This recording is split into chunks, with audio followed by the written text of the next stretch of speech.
اللہ اللہ اللہ اللہ۔ توبہ کی کچھ شرائطیں۔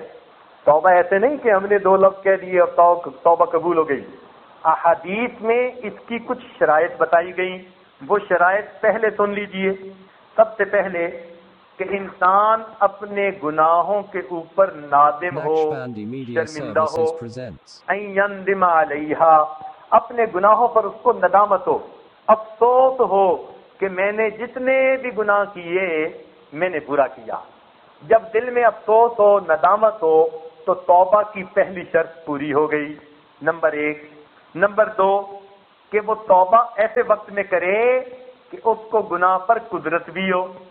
توبہ ایسے وقت میں قبول ہوتی ہے کہ جب گناہ کرنے کی قدرت بھی ہو، طاقت بھی ہو۔ مثال کے طور پر بینائی ٹھیک ہو، اب ایک بندہ بوڑھا ہو گیا اور نابینا ہو گیا، اب وہ نامحرم کو دیکھنے سے توبہ کرے گا تو اب اس کی توبہ کس کام کی کہ اب تو وہ دیکھ بھی نہیں سکتا، اب تو وہ دیکھنے پہ قادر ہی نہیں۔ تو بدنظری سے توبہ اس وقت قبول ہے کہ جب نگاہیں موجود ہیں، گناہ کی طاقت موجود ہے، تو گناہ کی طاقت موجود ہوتے ہوئے اگر کوئی بندہ توبہ کرے تو یہ توبہ کی قبولیت کی دوسری شرط ہے۔ نمبر 3، توبہ کرے تو اللہ کے واسطے کرے۔ مثال کے طور پر ایک آدمی اپنے مال کی کمی کی وجہ سے اسراف سے ڈرتا ہے، کھلا پیسہ خرچ نہیں کرتا، اسراف نہیں کرتا، تو اب اسراف سے توبہ اس کی کیسی، وہ تو مال کی کمی کی وجہ سے کر رہا ہے۔ یا ایک آدمی جوا کھیلا اور لمبا چوڑا نقصان ہو گیا، اب وہ آ کے کہتا ہے کہ اللہ اب میں توبہ کرتا ہوں، نہیں کھیلوں گا، تو اب اللہ کی رضا کے لیے توبہ نہیں، مال کے ڈر کی وجہ سے توبہ ہے، مال کے ڈر کی وجہ سے توبہ ہے۔ تو توبہ کرے تو کس لیے؟ اللہ کی رضا کے لیے کرے، یہ بھی ایک شرط ہے۔ پھر یہ کہ اگر اللہ کے بندوں پر اس نے ظلم کیے، ان کے حقوق غصب کیے، تو ان کے حقوق کو واپس کرنا ضروری۔ مثال کے طور پر کسی کی غیبت کی، اب اس سے توبہ کرنی ضروری، اس سے معافی مانگنی ضروری۔ غیبت کے بارے میں علماء نے لکھا ہے کہ یہ بتانا ضروری نہیں ہے کہ جی میں نے آپ کی غیبت کی ہے، آپ معاف کر دیجئے، الٹا پہلے جھگڑا نہیں تھا تو اب شروع ہو جائے گا۔ تو معافی مانگنے کا طریقہ یہ ہے کہ یوں کہے کہ بھائی اگر آپ کا کوئی حق میرے اوپر آتا ہے، میں کمزور ہوں، آپ مجھے معاف فرما دیجیے، یوں موٹی بات کرے۔ بھائی انسان ہے، میں تو بہت ہی کمزور ہوں، کوتاہیاں کر جاتا ہوں، بھائی اگر کوئی آپ کا میرے اوپر حق آتا ہے آپ اللہ کے لیے معاف کر دیجیے۔ تو جب ان الفاظ سے معافی مانگے گا تو گویا اس نے وہ غیبت وغیرہ کے گناہوں سے سچی توبہ کر لی اور ان سے معافی مانگ لی۔ چنانچہ اللہ رب العزت بندے کو توبہ کو قبول فرماتے ہیں، لیکن اس کو ایک کام کرنا چاہیے کہ جس گناہ سے توبہ کرے اس سے ملتی جلتی نیکی زیادہ کرے۔ مثال کے طور پر ایک بندہ شراب پیتا تھا، اب اس نے سچی توبہ کر لی، اب وہ پیاسوں کو پانی پلائے۔ علماء نے لکھا ہے کہ پیاسوں کو پانی پلائے اس لیے کہ اس گناہ کے ساتھ کچھ تعلق بن رہا ہے، تو یہ پیاسوں کو پانی پلائے گا، ان کی پیاس بجھائے گا، اللہ تعالیٰ اس کے اس گناہ کو جلدی معاف فرما دیں گے۔ تو گناہ سے جب توبہ کرے تو پھر اس سے ملتی جلتی نیکی زیادہ کرے۔ مثال کے طور پر اس نے اگر غیر محرم کو بری نظروں سے بہت دیکھا، بدنگاہی کا گناہ بہت زیادہ کیا، اور اب توبہ کر لی، اب قرآن مجید کافی دیر کھول کر بیٹھے اور اللہ کے قرآن کو دیکھے۔ پہلے کس کو دیکھ رہا تھا؟ غیر محرم کو، اور اب کس کو دیکھ رہا ہے؟ قرآن مجید کو دیکھ رہا ہے۔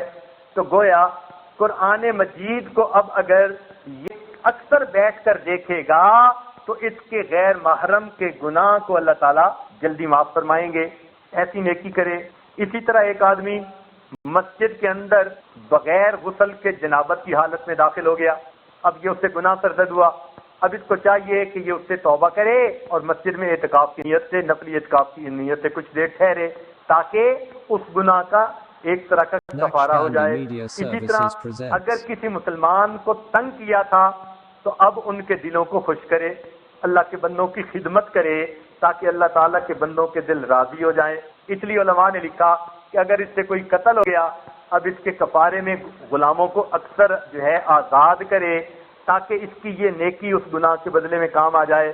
اسی طرح نماز روزے اگر اس کے ذمے ہیں تو ان کی قضا کرے، یہ نہیں کہ توبہ کرنے سے پچھلی نمازیں بھی معاف اور پچھلے روزے بھی معاف، ہرگز ایسا نہیں. نمازیں بھی قضا کرنی پڑتی ہیں، روزے بھی قضا کرنے پڑتے ہیں. بعض لوگوں کو یہ غلط فہمی ہو جاتی ہے کہ جی رمضان شریف کے آخری جمعے کو اگر 2 رکعت پڑھ لو گے تو یہ قضائے عمری ہو جائے گی، یعنی ساری عمر کی قضائیں ادا ہو گئیں. یہ بہت بڑی غلط فہمی ہے، ایسا ہرگز نہیں ہوتا. علماء نے لکھا ہے کہ جتنے سال کی نمازیں قضا ہیں یہ اتنا حساب لگا کر روزانہ 1 دن 2 دن 3 دن جتنے دنوں کی بھی قضا دے سکتا ہے یہ دینا شروع کر دے. یعنی اس نے قرضے کی انسٹالمنٹ دینی شروع کر دی. اگر زندگی اتنی لمبی ہے کہ انسٹالمنٹ پوری ہو گئی تو بھی کامیاب، اور اگر اس سے پہلے موت آ گئی اللہ تعالیٰ فرمائیں گے انسٹالمنٹیں تو جمع کرواتا تھا، نیت ادا کرنے کی تھی، چلو ادا کرنے والوں کے ساتھ اس کا شمار فرما لیتے. تو اس لیے چاہے 20 سال کی نمازیں قضا ہوں یا 30 سال کی، بندے کو روز 1 یا 2 دن کی نماز قضا کرنے کا معمول بنا لینا چاہیے. اللہ کو جیسے منظور ہوا، زندگی میں پوری ہو گئی تو سرخرو ہو جائیں گے، اور اگر زندگی میں پوری نہ کر سکے تو انشاءاللہ اللہ کی رحمت کے مستحق بن جائیں گے.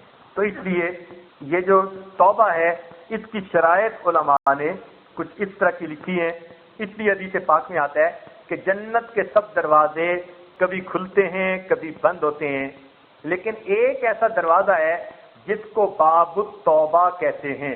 اس دروازے کو باب التوبہ کہتے ہیں، توبہ کا دروازہ.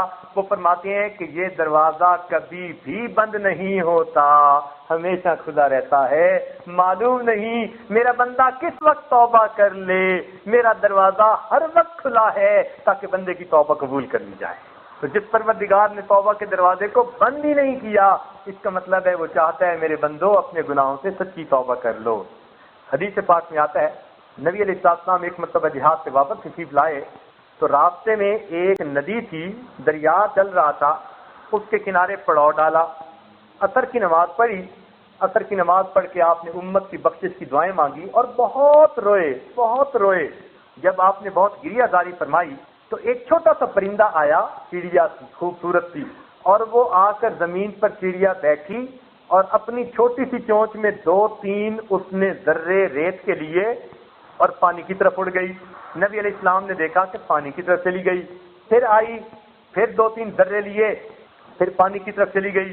جب چند مرتبہ ایسا ہوا تو نبی علیہ السلام متوجہ ہوئے کہ یہ کیا معاملہ ہے. اتنے میں جبریل علیہ السلام آئے تو آپ نے پوچھا ہے جبرائیل یہ کیا معاملہ ہے؟ تو عرض کیا اللہ کے محبوب یہ آپ نے جو دعا مانگی اللہ تعالیٰ نے اس کو مجسم شکل میں آپ کے سامنے کر دیا. جبرائیل وہ کہتے اے محبوب آپ نے رو رو کر امت کے گناہوں کی مغفرت کی دعا مانگی تھی، اللہ تعالیٰ آپ کو منظر دکھا دیا.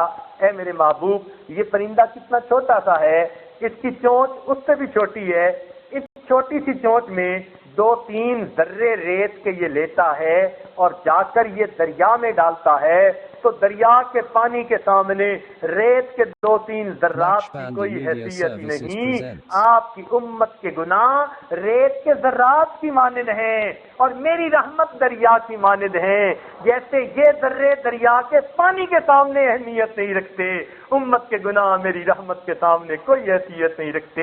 میں نے آپ کی بات کو قبول کر لیا اور آپ کی امت کے گناہوں کو میں نے معاف فرما دیا. سبحان اللہ. تو اللہ رب العزت چاہتے ہیں کہ بندے توبہ کریں اور اللہ تعالیٰ ان کی توبہ کو قبول فرمائے.